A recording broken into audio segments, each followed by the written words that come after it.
Critical Linux SUDO exploit under active attack. What CISOs, Chief Information Security Officer, must fix immediately. When most executives think about cyber risk, they imagine dramatic scenarios. Ransomware headlines. Data leaks splashed across the news. Regulators calling after something has already gone wrong. What almost never comes to mind is a quiet line of code that has existed for decades, running underneath the most critical systems in the global economy, suddenly becoming the fastest path to total compromise. That is exactly what we are dealing with right now. A critical Linux SUDO vulnerability, tracked as CV 2025-32463, is under active attack. And while this sounds like a technical issue best left to IT teams, it is anything but. This vulnerability sits at the intersection of operational resilience, financial services risk management, compliance intelligence, and executive accountability. If your organization runs Linux servers, and virtually every bank, insurer, fintech, healthcare provider, and regulated enterprise does, this issue has direct implications for how regulators, insurers, auditors, and boards will evaluate your risk posture in 2026 and beyond. Let's walk through why this matters, what makes this moment different, and what senior leadership must ensure is happening immediately, without getting lost in technical jargon or academic theory. At its core, SUDO is a trust mechanism.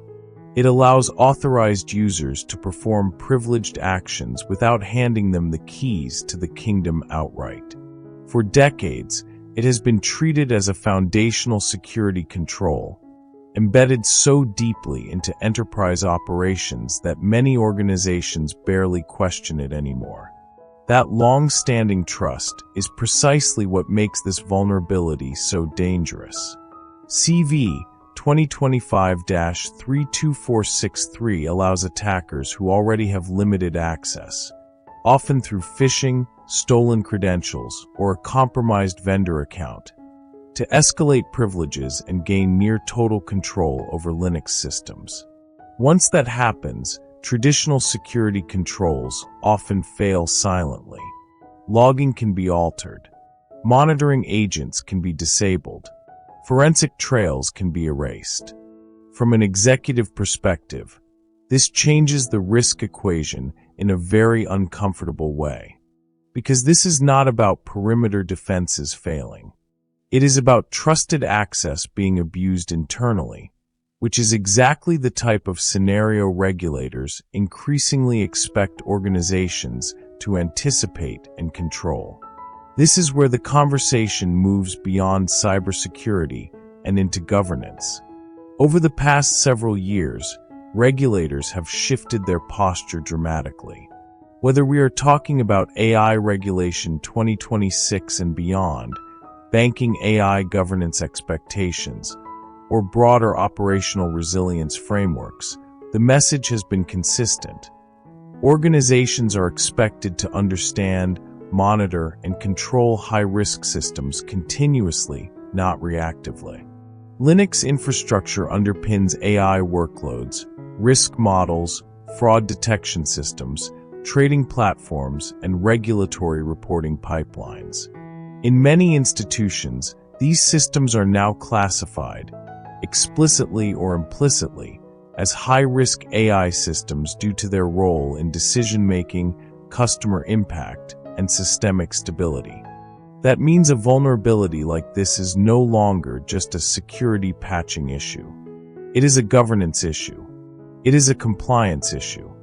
And in some jurisdictions, it is rapidly becoming a personal accountability issue for senior leadership.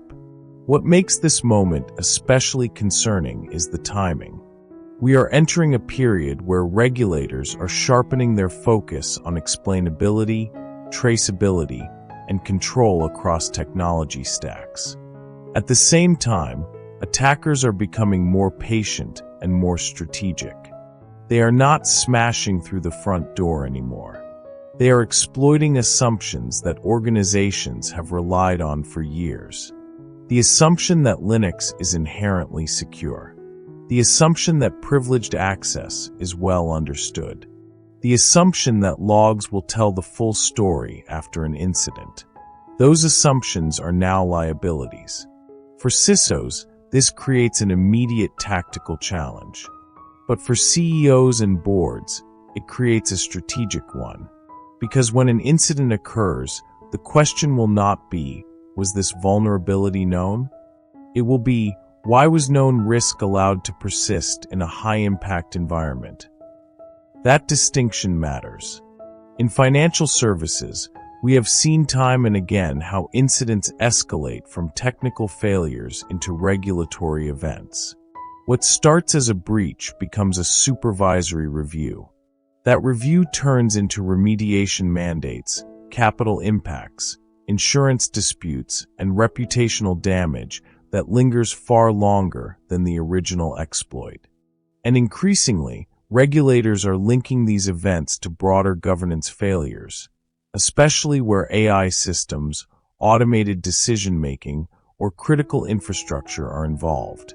This is where compliance intelligence becomes essential. Executives need to understand not just what the vulnerability is, but how it intersects with regulatory expectations, insurance language, and upcoming enforcement trends. In 2026 and beyond, simply saying, "We patched when we could," will not be sufficient. The expectation is proactive risk identification, prioritization, and documented decision-making. Before you implement this, here's the mistake that could cost you. Many organizations treat vulnerabilities like CV 2025-32463 as isolated technical defects. They assign them to IT, track patch completion, and move on.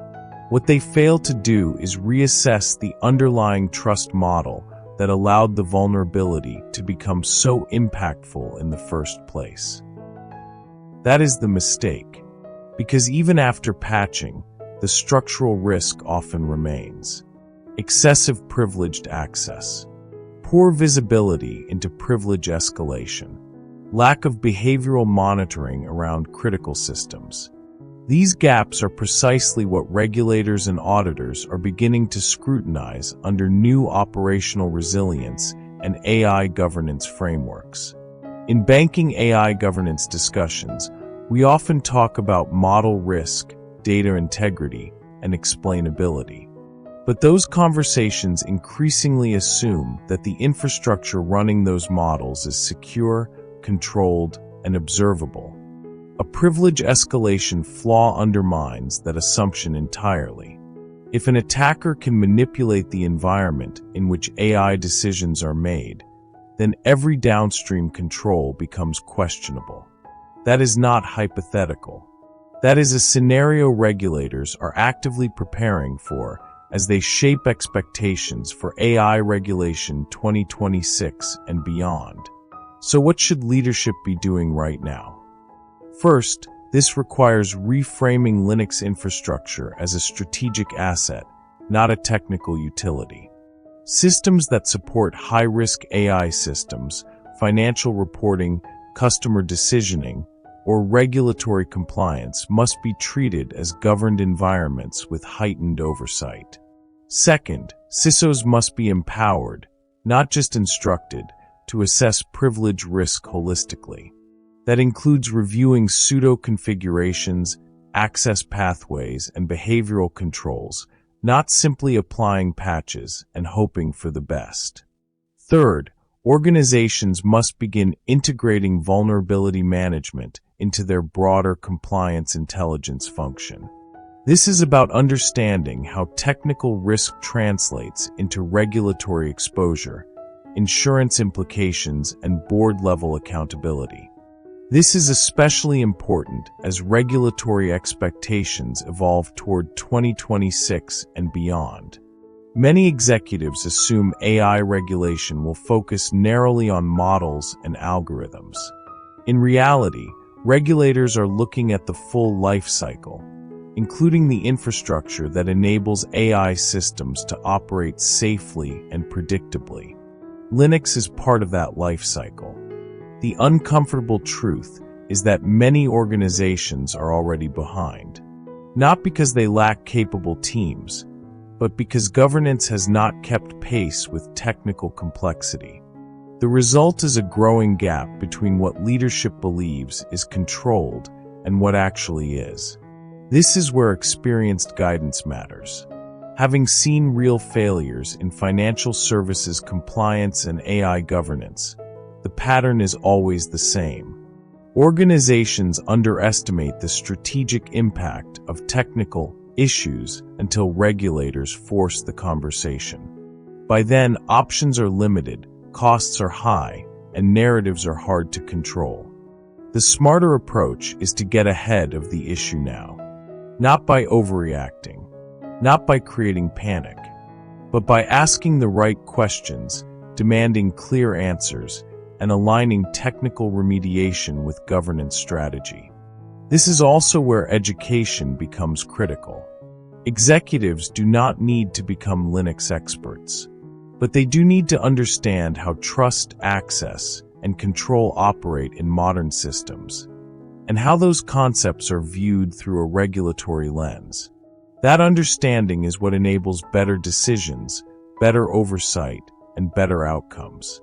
As these issues continue to evolve toward 2026 and beyond, deeper analysis will be essential. Be on the lookout for our upcoming membership platform, where full deep dive breakdowns, complete frameworks, and executive-level strategic guidance will be available. The focus will be on helping leaders interpret technical risk through the lens of regulation, governance, and business strategy, without noise, without hype, and without unnecessary complexity. All of that content will be delivered in video format only, designed specifically for executives who need clarity, not clutter. As we wrap up, it's important to remember this. The Linux SUDO exploit under active attack is not just a security headline. It is a signal that trust assumptions are being tested, a signal that governance expectations are rising, and a signal that the gap between technical reality and executive understanding is becoming a material risk. Organizations that recognize that signal early will be far better positioned to navigate the regulatory, operational, and reputational challenges ahead, especially as expectations harden in 2026 and beyond. Those that don't will be forced to learn under pressure. Key executive takeaways. The active Linux SUDO exploit represents a governance and compliance risk, not just a technical vulnerability. Privilege escalation undermines trust assumptions regulators increasingly expect organizations to control. High-risk AI systems depend on secure, observable infrastructure, making Linux security a strategic concern. Patching alone is insufficient without reassessing privileged access and monitoring practices. Compliance intelligence must connect technical risk to regulatory and executive accountability. The upcoming membership platform will deliver deep dive video analysis, executive-level frameworks, strategic interpretation, and current solution paths for AI regulation and compliance intelligence, exclusively in video format. Subscribe to the channel so you never miss our value-packed videos and stay ahead of the latest shifts in AI regulation and compliance intelligence for financial services. You'll also be the first to know when we launch our highly anticipated membership platform, featuring deep dive analysis, strategic insights, and real solutions to today's AI regulatory challenges. If this video brought you value, please hit the thumbs up and comment. I love these AI regulation and compliance intelligence video contents. Your support helps us continue creating high-impact content for leaders like you.